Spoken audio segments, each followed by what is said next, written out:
Imagine a beauty queen turning into a criminal mastermind. Sante Kimes, once an orphan, became the notorious Dragon Lady with her son, Kenneth, as her partner in crime. Sante and Kenneth Kimes formed a unique criminal duo, committing serious crimes from theft to plotting against the wealthy. Sante, transforming from a troubled past, taught her son the dark arts of deceit. Why did Sante and Kenneth choose a life of crime, and what made them so captivating? In today's video, we will explore their history, actions, and the diabolic secrets behind their deeds helps us understand their motives and the strange fascination surrounding them.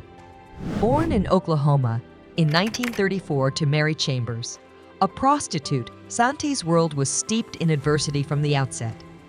Can you believe she spent some of her early years in an orphanage? It's hard to pinpoint when her trajectory changed, but these formidable years undoubtedly left an indelible mark on her psyche. By the age of 13, her life took a seemingly positive turn when a wealthy California family adopted her. This sudden shift from rags to riches was dramatic. And though she was now surrounded by luxury, the scars of her past were deep-seated. Despite these rough beginnings, Sante's charisma and beauty stood out. During her teenage years, she won the title of a beauty queen, presenting an image of a life that had turned its tide. But as we all know, appearances can be deceiving. This juxtaposition of a troubled past with a glamorous adolescence set the stage for a tumultuous future. With every challenge she faced, Sante developed a resilience and cunningness that would later become her trademarks in a life of crime. As these early years unfolded, who could have predicted the dark path ahead for this beauty queen from Oklahoma? Now, let's add a twist to this story. Sante wasn't always alone in her ventures. She married a wealthy businessman named Kenneth Kimes Sr. But even with this new stability, the family's life was far from ordinary. His son, Kenneth Jr., was born in 1975, and from the outside, it looked like any regular birth. But his life? It was filled with unusual life lessons. As Kenneth Jr. grew up, his father's wealth and his mother's cunning ways blended, creating a unique environment. Instead of hearing bedtime stories, Kenneth learned tricks and schemes from his mother, Sante. When most kids were learning math and reading at school, Kenneth was getting lessons in deceit from his mom. Imagine being a teenager. For most of us, that means school dances, homework, and hanging out with friends. But for young Kenneth, he was already deep into a world of secrets and scams, all under the guidance of his mother. This wasn't the typical mother-son bonding, was it? In the vibrant 1970s, when most people were enjoying great music and colorful fashion, Sante Kimes was busy crafting her path of criminal activities. It all began with minor offenses. Can you believe she started with petty crimes like shoplifting and using fake names to deceive others? It was as if she was testing the waters before diving into deeper troubles. But Sante didn't stop there. Her crimes quickly escalated. She even dared to burn down her house just to claim insurance money, a risky act that could have put her behind bars. But what drove her to take such big risks? Was it her difficult past, or maybe a desire for easy money? As she got used to this criminal lifestyle, she started experimenting with more serious offenses, including fraud and forgery. And with every crime, her confidence grew, pushing her to cross boundaries most people couldn't even imagine crossing.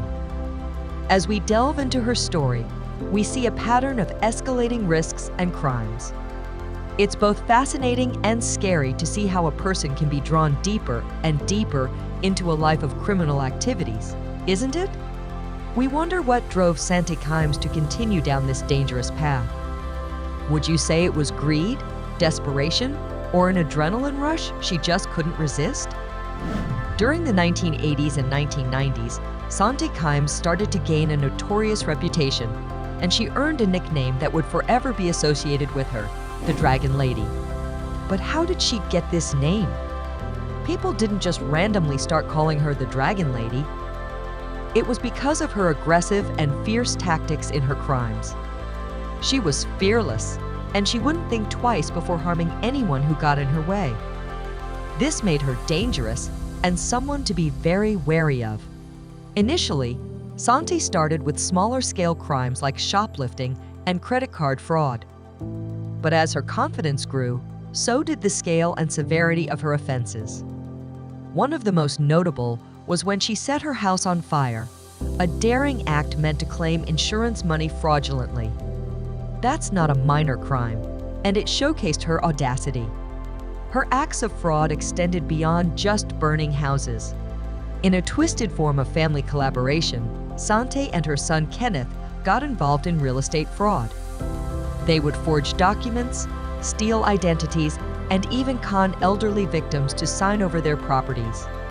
With each crime, the public's fear of Sante grew, and the media played its part in amplifying her reputation.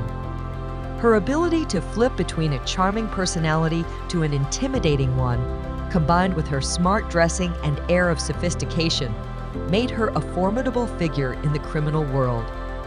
The combination of high-profile crimes and her unique persona cemented her legacy as the Dragon Lady.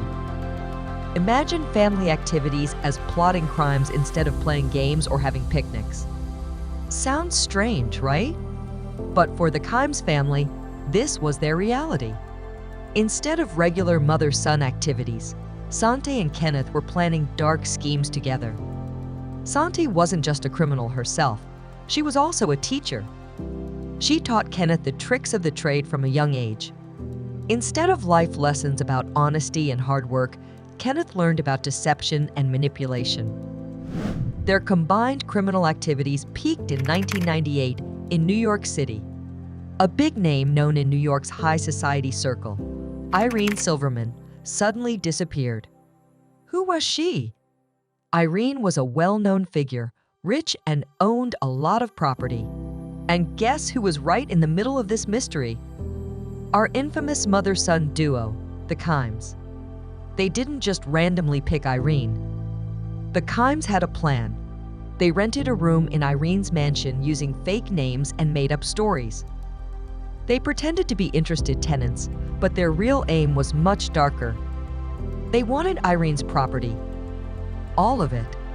They decided Irene needed to be out of the picture to get it. The way they plotted this, the steps they took, it's like something out of a movie.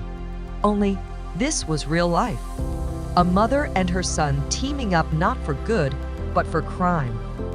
It's quite a story, isn't it?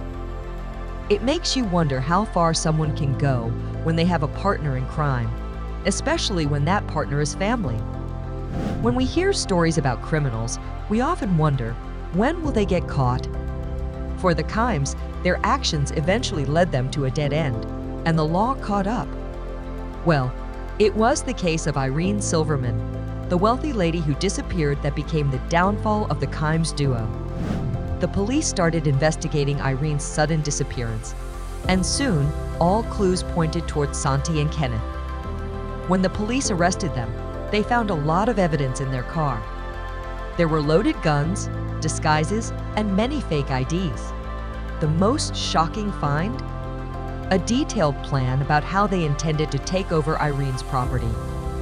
It was like a manual for crime. The trial that followed was intense. The courtroom was always packed. Everyone wanted to know about this mother-son criminal team. The evidence was strong against them, especially after discovering their detailed plans and the items in their car. In the end, both Sante and Kenneth were found guilty. Kenneth got a life sentence without the possibility of parole, while Sante faced the same fate. Apart from Irene's case, the Kimes were linked to several other crimes and mysteries across the U.S. However, the story of Sante Kimes didn't end with her imprisonment. In 2014, Sante Kimes met her final fate in prison. She died at the age of 79 at the Bedford Hills Correctional Facility in New York. The official cause: natural causes. It was a quiet end to a life filled with noise, drama, and deceit. After the conviction, Kenneth Kimes remained incarcerated, serving his life sentence. Unlike his mother, he continued to live beyond her passing, locked away from the society they once deceived together. As the years passed, Kenneth's name faded from headlines, but he remained a living testament to the notorious legacy he and his mother created. Diving into the minds of Sante and Kenneth is like traversing a labyrinth. What made them tick? Psychologists point to a mix of upbringing, choices, and perhaps inherent tendencies. Was it nature, nurture, or a lethal mix of both? When we think of criminals, we often label them, but peeling back those layers reveals complexities that can leave us puzzled, doesn't it? Their story didn't end with their convictions. Books, movies, documentaries, they became infamous legends. But why this fascination? Perhaps it's the mix of family, crime, and the sheer audacity of their acts. Their tale might be dark, but it highlights aspects we often ignore. As we delve into such stories, we must ask ourselves, are we merely spectators, or do we take something more with us?